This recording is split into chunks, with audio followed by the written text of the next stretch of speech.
You've been looking for something in search for happiness. However, you never realize it.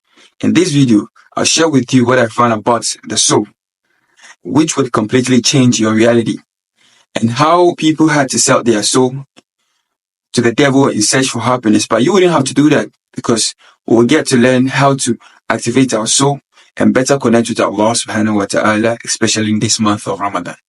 So watch to the end of this video so that you don't get to miss any of what I have to share with you. And if you have not subscribed yet, can you do that? And comment if you have anything with regards to what we are going to discuss in this video. There are mysteries surrounding understanding the concept of the soul. So even in the Quran, Allah addresses the Prophet when he said, وَيَسْأَلُونَكَ عَنِ الرُّوحِ. They ask you about the ruh, that is the spirit or the soul. قُلْ مِنْ أَمْرِ رَبِّي. Say it is a matter or a nature only known to my Lord. وَمَا أُوتِيتُ مِنْ عِلْمٍ إِلَّا قَلِيلٍ. You've not been given much knowledge about it except little. It is why scientists cannot even define what the soul is. However, for the sake of this video, the soul is basically the constituent force or energy that gives the brain and our body life. It is part of what makes us move, have feelings, and the willpower. The natural disposition of this soul is such that it is surrendering to the will of Allah or submissive to the will of Allah.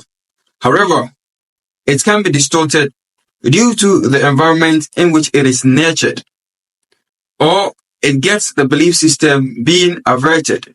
And that's why the Prophet Muhammad ﷺ said that when the baby is born upon the natural disposition of Islam. That is submissiveness to the will of Allah. It basically means that this soul in the body of the baby is submissive to the will of Allah until it gets distorted by the environment in which it grows up. If the environment that it's growing in is not an environment where Islam or submissiveness is nurtured, then it diverts from the way of submissiveness or surrendering to the will of Allah subhanahu wa ta'ala. There are three levels of the soul. And the lowest of that soul is the commanding soul, which is referred to in the Quran as nafsu ammaratun bisu. It is the soul that commands evil with no regret. It is at that level that the soul inclines mostly to the worldly pleasure and desire. And when it gets to that level, it never says nothing wrong or doesn't feel remorseful about anything committed. And when it gets to that level, it is a level that Allah subhanahu wa ta'ala referred to it as وَمَنْ يَعْشُ عَنْ ذِكْرِ الرَّحْمَنِ نُقَيِّدُ لَهُ شَيْطَانٍ فَهُوَ لَهُ قَرِينٌ. And if the soul averts from the remembrance of Allah, Satan becomes his companion and it becomes his intimate friend. It is a level that human beings tend to be satanic themselves. And at that level, it is the level too that when others are in search of the worldly pleasure, whatever they can do of shirk, that is ascribing partners with Allah subhanahu wa ta'ala, that is which involves selling their soul to get the worldly desire, they will do it. And that is the level which is very, very scary. And that level actually takes the soul away from its natural disposition of surrendering or being submissive to Allah subhanahu wa ta'ala. The second level of the soul is what is referred to as the nafsul lawama, that is the remorseful soul. This soul is such that it has a conscience of committing sins. When it commits sins, it is very aware that whatever sin committed, it's bad or evil. So there are moments that it seeks for forgiveness from Allah subhanahu wa ta'ala. And that is the soul that it's one midway between the first one and the last one we're about to talk about.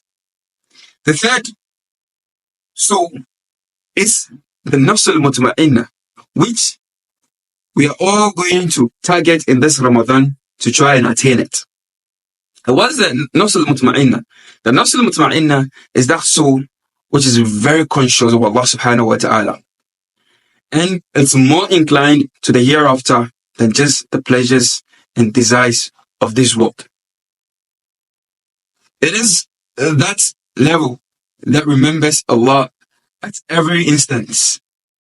And it always have that direct connection with Allah subhanahu wa ta'ala at all times.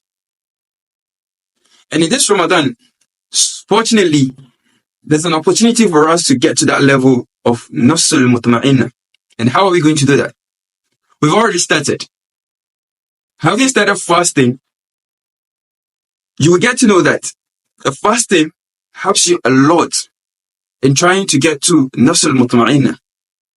That is, when Allah subhanahu wa ta'ala said in the Quran, كتب عليكم الصيام كما كتب على الذين من قبلكم لعلكم تتقون.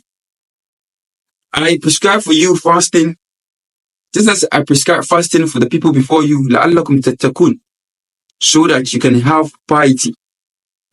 The scholars refer to piety in this case as being a shield.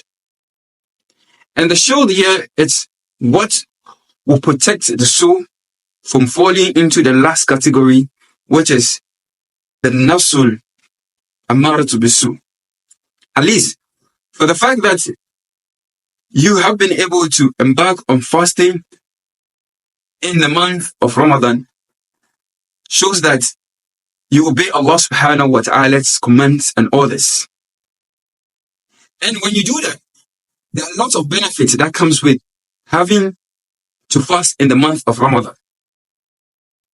When you have to stay without food, without intercourse, without the worldly desires, you're actually saving your soul to that level of tranquility. So the third soul we are referring to here is the nafsul mutma'inna, that is the tranquil soul. Attaining the tranquil soul is very possible in the month of Ramadan, because in the month of Ramadan, the shayateen are chained out. So we are free from their whispers. So we get to dive deeper with our connection with Allah subhanahu wa ta'ala. And as we fast, shayateen, or the shaitan, doesn't get the opportunity to run through our blood, just as if we were to be in the normal days where we are attached to the worldly desires, food, intercourse, and all those stuff. So the best moment for us to be in tune or in alignment with our soul, it is a very particular month of Ramadan. Activating the soul in this month to that level of tranquility gets better if you immerse yourself in all the acts of worship within the month of Ramadan. That is praying on time, reciting the Quran. And as you do that, you should do this with much consciousness. As you do that with much consciousness, you would actually realize how tranquil your soul is to you and how you are so aligned and attuned with your soul. And that is when you feel like Allah subhanahu wa ta'ala is in connection with you. Remember to implement all that was discussed with regards to activating your soul in this month of Ramadan. And share your experiences with others in the comment section here.